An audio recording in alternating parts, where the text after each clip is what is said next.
느헤미야가 어떤 사람인지 알아야 그런 성도가 되겠죠. 오늘 같이 말씀을 들으면서 하나님께서 우리들에게 허락해 주신 교훈의 말씀을 한번 생각해 보았으면 좋겠습니다. 특별히 우리 다음 세대 자녀들이 이 자리에 많이 앉아 있는데요. 우리 자녀들 축복하는 마음으로 박수 한번 쳤으면 좋겠습니다. 1층에는 없는데 하영이만 있고, 그 2층에 여러 명 앉아 있어요. 저쪽에 고등부 학생들하고 우리 초등부, 저 뒤쪽에 중등부 아이들도 있네요. 이 아이들 통해서 정말 하나님께서 우리 우이제일교회를 아름답게 세워 나가는데 이 자녀들을 통해서 세워 주시리라 믿습니다. 여러분, 이게 사실 기적이에요. 이 우이동 산 골짜기에 이렇게 학생들이, 자녀들이 온다는 것 기적입니다. 이 아이들 매일매일 보실 때마다 축복해 주시고 칭찬해 주시고 격려해 주시고, 제일 좋은 건 맛있는 걸 사주세요. 보실 때마다. 얘들아, 우리 교회 집사님들 볼 때마다 맛있는 거 사달라 그래. 알았지? 대답 안 하네요. 그러든지 말든지. 여러분, 한 주 동안 잘 지내셨습니까? 이번 주간이 리딩 지저스 15주차 주간입니다. 그래서 에스라, 느헤미야, 에스더 말씀을 읽는 주간이었는데요. 어떤 말씀을 이제 말씀이 이게 세 권이 있다 보니까 뭐 한 권은 못 하게 되고 또 한 권에 집중할 수도 있겠지만 고민했어요. 그래서 오늘 느헤미야에 대해서 오늘 살펴보고 주일에는 에스더에 대해서 좀 살펴보려고 합니다. 자, 오늘은 특별히 눈물의 선지자로 잘 알려져 있는 이 느헤미야에 대해서 우리가 살펴보려고 하는데요. 하나님께서 이 느헤미야의 삶을 통해서 우리들에게 어떠한 교훈을 허락해 주시는지 그 교훈의 말씀을 같이 함께 나누는 시간을 갖도록 하겠습니다. 자, 오늘 우리는 느헤미야의 생애를 통해서 하나님의 뜻에 순종하는 그 삶과 또 눈물의 기도를 하나님 앞에 올려드렸던 이 느헤미야의 삶에 대해서 묵상하기를 원합니다. 여러분, 느헤미야는 단순히 이 눈물만 흘리는 그런 선지자가 아니었습니다. 그의 눈물은 이 행동을 수반했고 또 변화를 이끌어내는 원동력이었다라는 거예요. 그 눈물을 통해서 그가 삶의 어떤 이끌어냄들을, 이 사람들을 통해서 이끌어내게 되고 행동을 수반하게 되고 또 변화를 이끌어내는 그 중심에 눈물이 있었다라는 사실입니다. 그는 포로로 잡혀갔던 이스라엘 백성들을 위해서 눈물로 기도했다라고 오늘 성경은 말씀하죠. 그러니까 하나님 나라를 위해서 세우기 위해서 헌신했던 지도자였습니다. 그래서 우리는 이 느헤미야의 이야기를 통해서 우리의 삶에 무엇을 주냐면 하나님의 마음을 품게 한다라는 거예요. 또 하나님의 그 뜻을 따라서 우리가 느헤미야가 행했던 것처럼 우리도 그렇게 행하고자 하는 마음을 갖게 하고요. 또 기도하는 삶의 본을 우리들에게 보여주는 것도 우리는 느낄 수 있습니다. 그래서 우리가 이 모든 부분들을 통해서 이 느헤미야의 진정한 이 헌신의 모습을 본받아야 한다라는 것이죠. 자, 그러면 먼저 느헤미야에 대한 배경을 먼저 좀 살펴보도록 하겠습니다. 짧게 살펴보려고 하는데요. 이 느헤미야는 바사 왕이었던 아닥사스다 왕의 이 술 맡은 관원장이었습니다. 그 당시에 술 맡은 관원장 그러면 뭐 술 따르는 사람인가? 라고 생각할 수 있지만 여러분, 상당히 높은 지위를 가진 사람이었어요. 왜냐하면 그 당시에는 독사를 하는 그런 시대였기 때문에 이 먹는 것을 잘못 먹으면 그냥 왕들이 다 죽어나가는, 그래서 이 술을 왕께 올려드리는, 어떻게 보면 뭐 상당히 그 왕의 최측근에 있는 사람이었다라고 생각하시면 될 것 같습니다. 그래서 이 술을 맡은 관원장으로 결국 여러분이 아시는 것처럼 예루살렘 성벽을 나중에 재건하게 됩니다.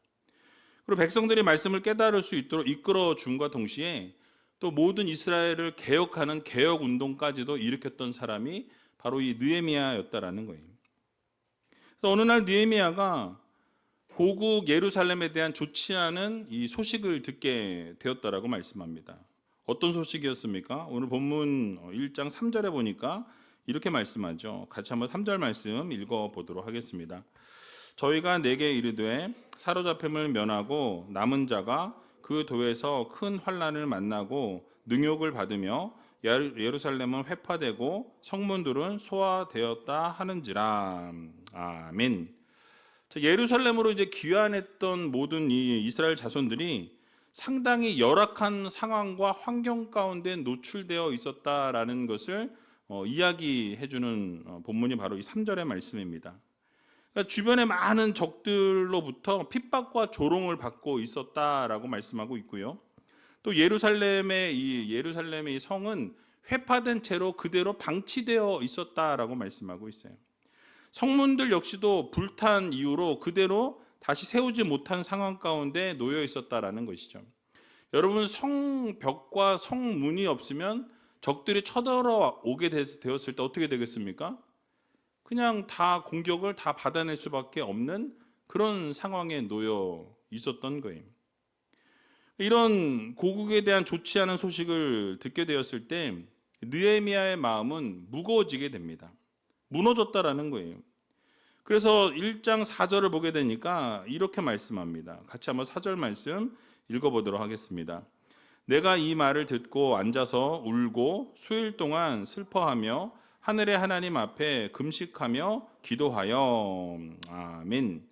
자, 느헤미야가 이런 이 고국의 좋지 않은 소식을 듣게 되었을 때에 듣자마자 뭘 했다고 말씀하죠? 앉아서 뭐 했다? 울었다라고 말씀해요. 수일 동안 울고 슬퍼하면서 하나님 앞에 금식하고 기도했다라고 이렇게 설명하는 것을 보게 됩니다.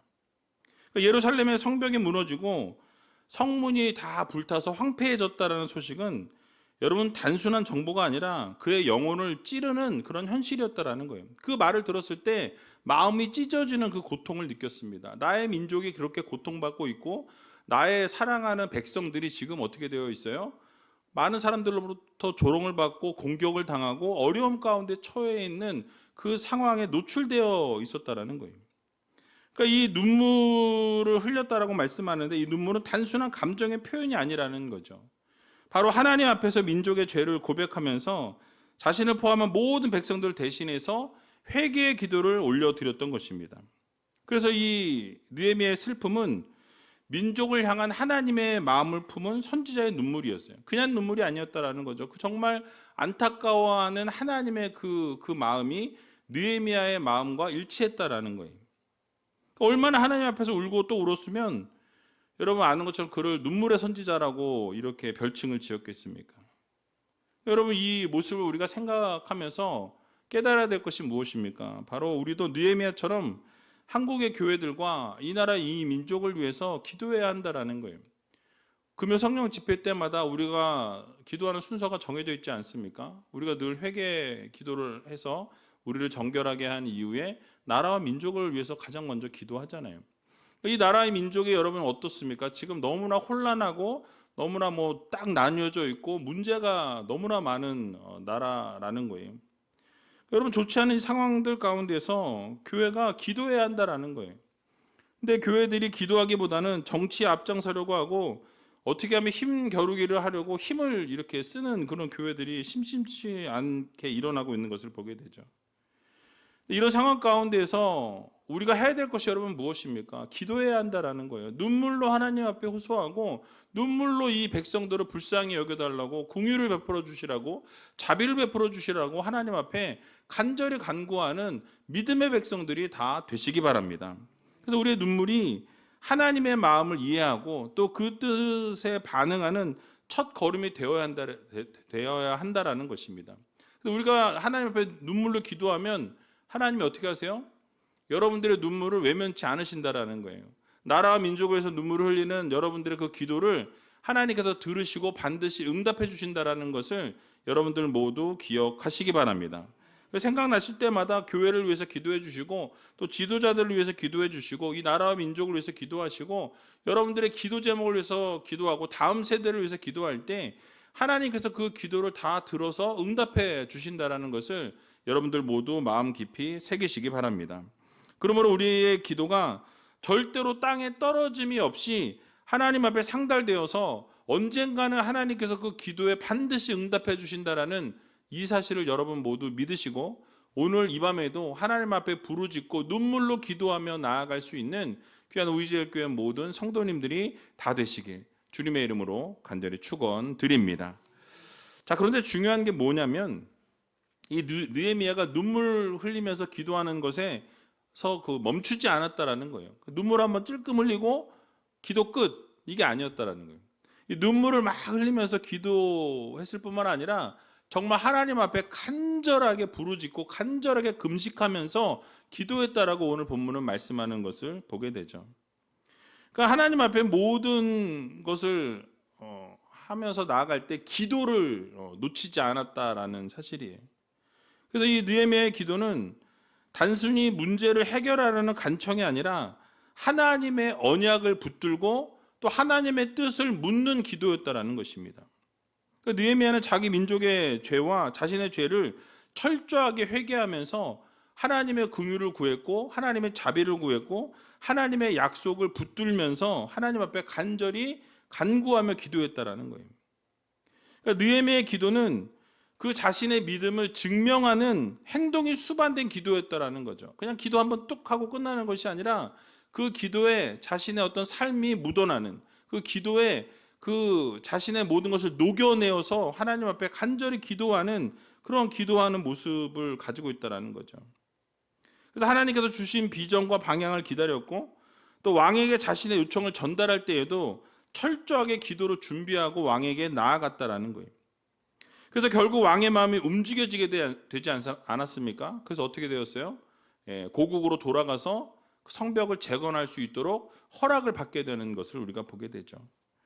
그러니까 여러분, 이러한 모든 것이 중심에 뭐가 있다라는 거죠? 기도가 있다라는 거예요. 하나님 앞에 강청하는 기도를 올려드리고 하나님 앞에 최선의 기도를 올려드릴 때 하나님께서는 그 기도를 외면치 않으셨다라는 거죠. 그러니까 금식하면서 기도하는 그 열정과 열심을 하나님께서는 헛되이 보지 않으신다라는 것을 우리는 반드시 기억해야 할 것입니다. 그래서 오늘 본문 조금 전에 읽었지만 4절과 5절을 다시 한번 읽어보도록 하겠습니다. 내가 이 말을 듣고 앉아서 울고 수일 동안 슬퍼하며 하늘의 하나님 앞에 금식하며 기도하여 가로되 하늘의 하나님 여호와 크고 두려우신 하나님이여 주를 사랑하고 주의 계명을 지키는 자에게 언약을 지키시며 긍휼을 베푸시는 주여 간구하나이다. 아멘. 그러니까 고국의 안타까운 소식을 들으면서 울면서 수일 동안 슬퍼하며 기도하는데 이 눈물을 흘리는 것에서 멈췄다라면 여러분 아무런 일도 생기지 않았을 거라는 거예요. 그냥 한번 울고 나서 불쌍하다, 하나님 긍휼을 베풀어 주세요, 자비를 베풀어 주세요, 우리 민족 너무 불쌍하지 않습니까? 하면 눈물을 막 흘렸는데 그 눈물로 해서 끝이 났다면 여러분 그 기도가 응답되어질 수 없었다라는 거예요. 근데 느헤미야는 어떻게 했습니까? 크고 두려우신 하나님이여 주를 사랑하고 주의 계명을 지키는 자에게 언약을 지켜달라고 하나님 앞에 간구하고 하나님 앞에 열심히 최선을 다했던 이스라엘 민족들이 언약을 붙들었으니 하나님 그 언약을 지켜달라고 긍휼을 베풀어 달라고 하나님 앞에 간구하는 모습을 보여주었다라는 거죠. 그래서 느헤미야는 그 어려운 상황 가운데에서 금식하면서 기도하면서 하나님 앞에 언약을 지켜달라고 호소했습니다. 그리고 긍휼을 베풀어 달라고, 하나님 이 불쌍한 이 백성들 그냥 두시겠습니까? 이 백성들 살려주시라고, 우리들의 그 힘들고 어려운 상황을 외면치 말아달라고, 그 모든 기적을 하나님 이루어 주시라고, 그래서 그 긍휼의 마음을, 자비의 마음을 우리를 향해 베풀어 주시라고 간절하게 기도했다라는 사실이에요. 자, 여러분, 그러자 하나님 어떻게 하십니까? 응답하셨다라는 거예요. 하나님의 보좌가 움직였고 하나님의 보좌가 움직이면서 어떻게 해요? 기도의 응답이 들려지는 역사가 일어났다라는 거죠. 여러분, 누가복음 18장을 보시면 강청하는 기도의 표본이 나옵니다. 여러분, 불의한 재판관에 대한 이야기를 너무너무 잘 아실 거예요. 그 불의한 재판관은 어떤 사람이었다라고 성경은 말하냐면 하나님도 두려워하지 않는 불의한 재판관이라고 말해요. 그러니까 하나님도 두려워하지 아니하고 사람을 무시하는 재판관이었다라고 말씀합니다. 자, 그런데 그 도시에 한 과부가 있었다라고 말씀하고 있어요. 여러분, 그 과부는 여러분이 아시는 것처럼 그 당시에 힘이 없는, 부족하고 연약하고 가장 그 소외 계층인 사람이 이 과부였어요. 근데 그런 한 과부가 이 불의한 재판관에게 와서 자신의 원수를 갚아달라고, 자신의 그 어떤 원한을 풀어달라고 계속해서 찾아오게 됩니다. 오늘 왔다가 내일 또 오고, 내일 왔다가 모레 또 오고, 계속해서 찾아왔다라고 말씀해요. 자, 그러다 어느 날 이 불의한 재판관은 생각하게 됩니다. 고민에 빠졌어요. 어떤 고민에 빠졌습니까? 야, 내가 지금 이 과부가 계속해서 찾아오는데 이거 어떡하냐? 나를 번거롭게 한다라고 이렇게 이야기해요. 나를 이렇게 번거롭게 하는데 과연 내가 이걸 어떻게 해야 될까? 고민하다가 뭐라고 결정합니까? 내가 그 원한을 풀어줘야 되겠다. 예. 그러니까 하나님도 두려워하지 않고 사람을 무시하는 이 한 불의한 재판관이, 불의하다라고 이야기하잖아요. 바른 재판관도 아니에요. 불의한 재판관임에도 불구하고 그 한 과부가 또 찾아오고 지속적으로 계속 찾아오니까 뭐예요? 번거로워서라도 내가 그 강청하는 그 기도를 들어야 되겠다. 그가 그렇게 외치는 그 기도를 외면하지 못하겠다라고 이야기하는 것을 보게 되죠. 그러니까 결국 문제를 어떻게 해줍니까? 해결해 주는 것을 보게 되죠. 그러니까 여러분, 그러면서 이러한 불의한 재판관조차도 과부가 강청하면서 찾아와서 계속해서 외치고 부르짖게 될 때 불의한 재판관조차도 그 이야기를 들어줬는데, 하물며 우리를 사랑하시는 하나님이 우리의 기도를 외면하시겠냐라는 거죠. 어때요? 외면하시겠습니까? 그러니까 우리가 불의한 재판관이 아니시잖아요, 하나님이. 그러니까 우리가 하나님 앞에 강청하고 하나님 앞에 부르짖고 하나님 앞에 간절히 기도하면, 그럼 우리를 사랑하시는 하나님께서는 어떻게 하신다? 반드시 들어 응답하신다라는 이 사실을 여러분들 모두 믿으시기 바랍니다. 그러니까 하나님은 절대 참으실 수 없다라는 거예요. 밤낮 부르짖고 밤낮 기도하고 하나님 앞에 매달리는 하나님의 자녀들을 외면하지 않으신다라는 거죠. 분명히 들으신다라는 거예요. 그리고 들으시면 하나님 어떻게 하십니까? 응답하시는 하나님이세요. 들으신 대로, 내 귀에 들린 대로 행하겠다라고 말씀하셨습니다. 반드시 여러분들의 기도를 들으셨다가 기억하셨다가 하나님의 때가 되어 하나님의 시간이 되어 그 모든 기도에 응답하시는 하나님이심을 여러분들 모두 믿으시기 바랍니다. 그래서 우리는 부르짖는 성도가 되어야 한다라는 거예요. 여러분, 기도는 단순히 우리의 필요를 하나님께 알리는 도구가 아니라는 거예요. 이 기도를 통해서 우리의 영혼이 회복이 되어지고요, 하나님의 계획을 깨닫게 되는 통로가 됩니다. 기도하다 보면 하나님의 뜻이 무엇인지를 하나님이 우리에게 알려주세요. 너희는 먼저 그의 나라와 그의 의를 구하라고 말씀하셨잖아요. 하나님의 의를 구하고 하나님의 뜻을 구하면 하나님의 그 뜻을 우리에게 밝히 보여주시고 그 길을 열어주신다는 것을 우리는 반드시 기억해야 할 것입니다. 그래서 여러분, 느헤미야처럼 우리가 기도로 우리의 마음을 하나님 앞에 일치시킬 때, 하나님 앞에 온전히 나아가게 될 때 우리의 삶의 진정한 변화와 역사가 시작된다라는 이 사실을 여러분 모두 믿으시고, 오늘 이 밤에 하나님께 부르짖음으로 여러분 모든 기도의 제목들이 다 응답받고 그렇게 놀라운 기적을 맛보고 돌아갈 수 있는 귀한 우이제일교회 모든 성도님들이 다 되시길 주님의 이름으로 간절히 축원드립니다. 또 느헤미야는 하나님 앞에 기도하는 것으로 끝나지 않았어요. 하나님 앞에 기도한 이후에 그는 어떻게 했냐면 구체적인 이 계획을 세웠다라는 거예요. 그 구체적인 계획을 세웠을 뿐만 아니라 그 계획에 따른 행동을 취했다라고 성경은 말씀합니다. 자, 여러분, 왕의 허락을 받게 됩니다. 왕의 허락을 받게 된 이후에 예루살렘으로 돌아가서 성벽을 재건하기 위한 실질적인 준비를 시작하는 것을 우리는 보게 되죠. 느헤미야는 상황을 면밀하게 조사하게 되었고요, 이 성벽 재건을 위해서 필요한 모든 전략을 다 수립하는 것을 우리는 보게 됩니다. 오늘 읽진 않았지만 느헤미야 2장 17절 하반절을 보게 되면 이렇게 얘기합니다. 그의 백성에게 예루살렘 성을 중건하여 다시 수치를 받지 말자라고 이렇게 외치는 것을 보게 됩니다. 그러니까 백성들에게 뭐예요? 야, 우리 다시 한번 이제는 제대로 이 성전을, 이 성벽을 수축해서 다시는 그런 수치를 당하지 않는 하나님의 백성들이 되자. 우리 함께 마음을 좀 모으자. 함께 다시 한번 정신을 차리자. 회복하자. 이렇게 이 사람들을 이끌어냈다라는 거예요.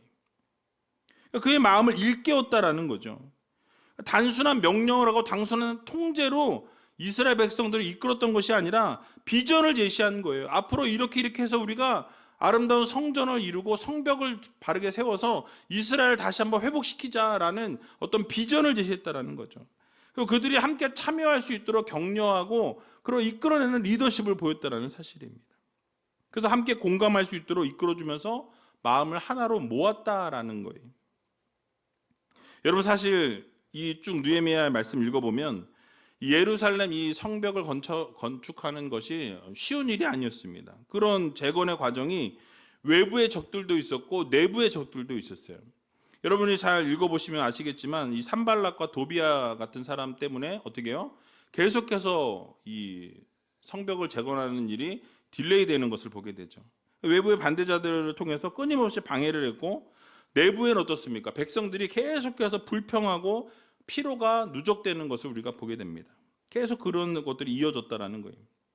근데 여러분, 느헤미야는 이러한 모든 것을 어떻게 합니까? 기도로 극복했다라는 거예요. 어려움을 이겨냈다라는 것입니다.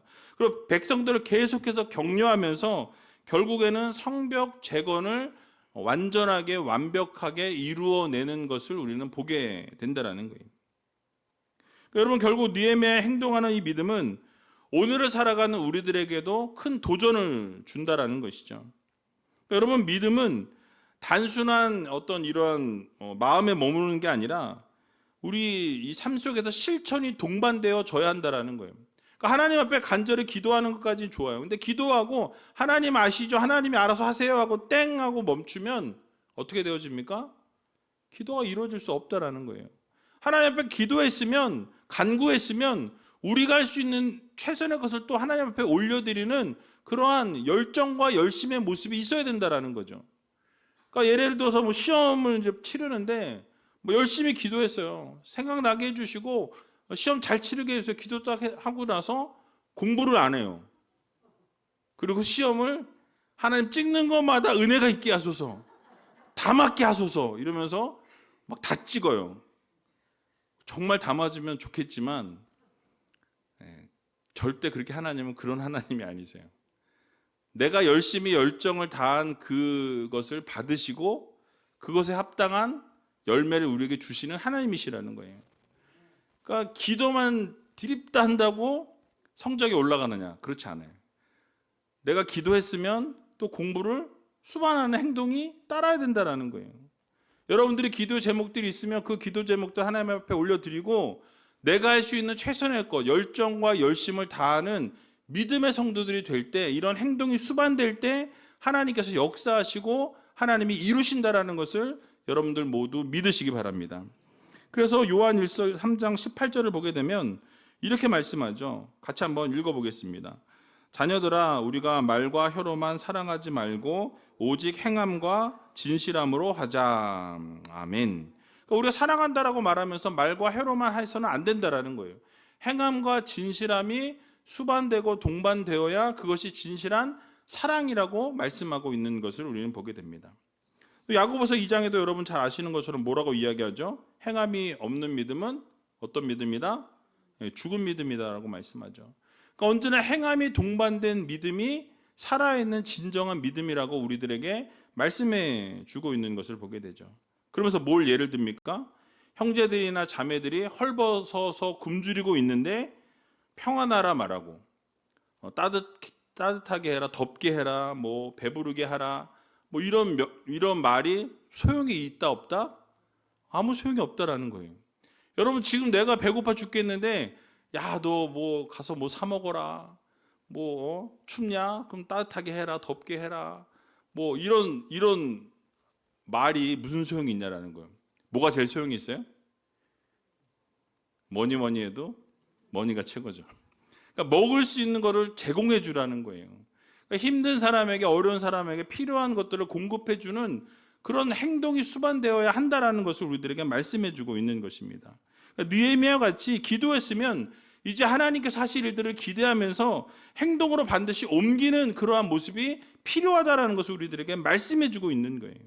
그럴 때 하나님께서 놀랍게 역사하시고 기적을 베풀어 주시고 반드시 응답해 주신다라는 거죠. 그래서 우리가 기도한 대로 하나님은 이루시는 하나님이십니다. 우리가 기도하고 이 감이 떨어질 때까지 그냥 입을 벌리고 기다리는 게 아니라 어떻게 해야 돼요? 우리가 그 기도가 응답되어지기 위해서 최선을 다하는, 열정과 열심을 다하고 하나님 앞에 순종하고 하나님 앞에 긍휼을 베풀어 주시라고 하고 자비를 베풀어 주시라고 기도하면서 또 그러한 삶에 맞는 행동들을 우리가 함께 수반하게 될 때 하나님께서 반드시 그 기도에 응답하여 주신다는 이 사실을 믿으시고 날마다 행동으로 옮기며 살아갈 수 있는 귀한 우리제일교회 모든 성도님들이 다 되시길 주님의 이름으로 간절히 축원드립니다.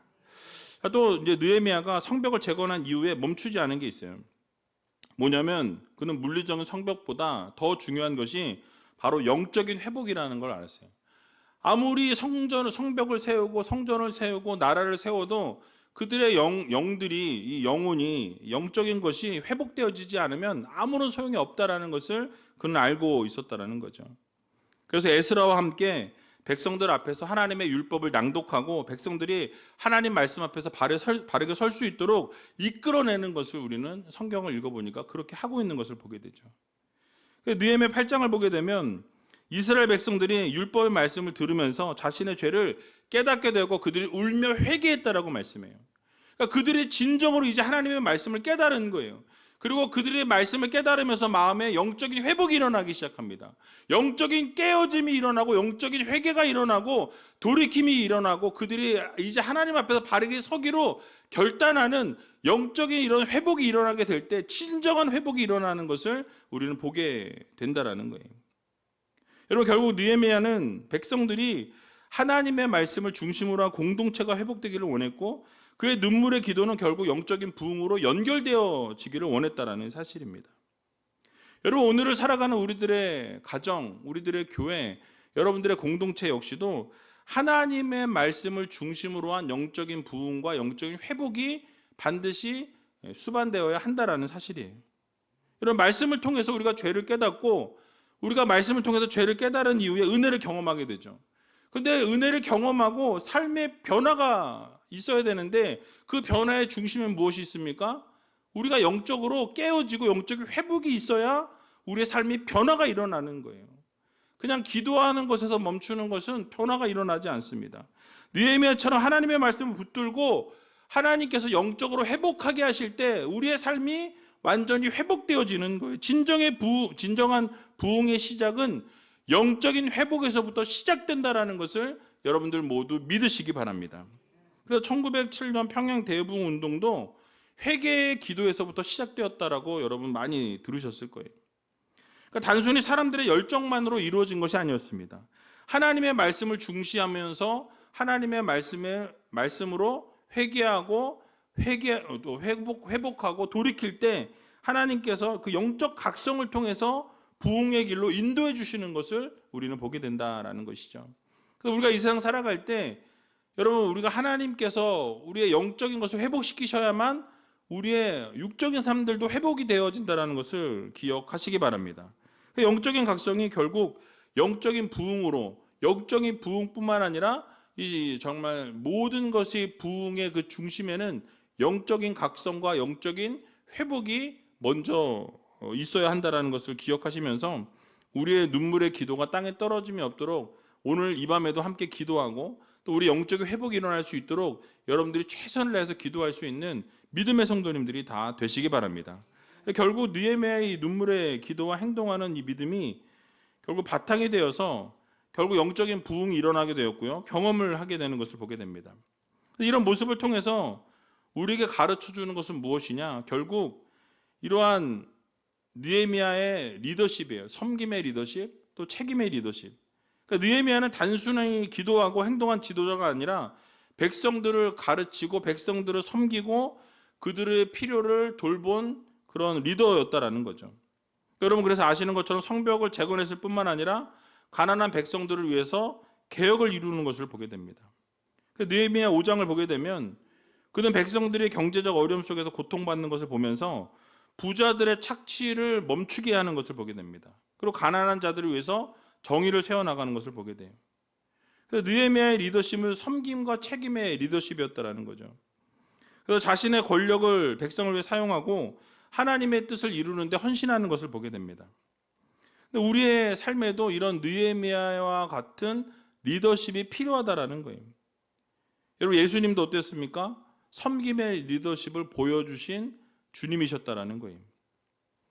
그래서 여러분 오늘 이 자리에 계신 모든 분들도 하나님께서 세우신 영적인 리더들이라는 것을 꼭 기억하시고, 특별히 이 남녀전도의 회장단들은 리더들 아니십니까? 그 여러분들이 있는 그 자리에서 이 영적 리더로서의 그 책임을 여러분들 기억하시고 그런 삶을 하나님 앞에 올려드리는 믿음의 성도님들이 다 되시기 바랍니다. 그래서 그렇게 살아가게 되면 결국은 하나님께서 여러분의 삶에, 여러분의 가정에, 여러분들의 직장에, 여러분들의 사업장에 이러한 모든 것들을 하나님이 채워주신다라는 거예요.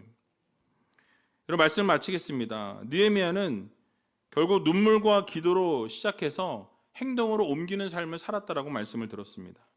그래서 하나님의 사명을 완수한 위대한 하나님의 종이었어요. 여러분, 그의 삶은 오늘을 살아가는 우리들에게도 동일한 도전을 주고 있습니다. 여러분, 우리도 느헤미야처럼 하나님의 마음을 품고 눈물로 기도하고, 눈물의 기도에서 멈춘 것이 아니라 행동을 수반하는, 행동을 이루는 성도들이 되어야 한다는 거예요. 그래서 여러분, 오늘 들으신 말씀을 마음에 새기면서 이 단순한 과거의 역사로 끝나는 그런 것이 아니라 우리가 오늘을 살아가는 데 있어 이 말씀을 붙들고 그렇게 살아가려고 몸부림치게 될 때 하나님께서 반드시 여러분의 삶에 모든 것들을 이루어 주신다라는 이 사실을 믿으시고, 정말 우리가 이 나라 민족을 위해서 기도하고, 여러분들의 자녀를 위해서 기도하고, 여러분들의 직장과 사업장과 모든 것을 위해서 다 기도할 때 하나님께서는 들으시고 응답해 주신다라는 것을 여러분들 모두 믿으시기 바랍니다. 그래서 언제나 교회와 나라와 민족을 위해서 기도하시고 눈물로 헌신하시고 또 하나님의 뜻을 이루는 귀한 도구로 쓰임받는 저와 여러분들이 다 되시길 주님의 이름으로 간절히 축원드립니다.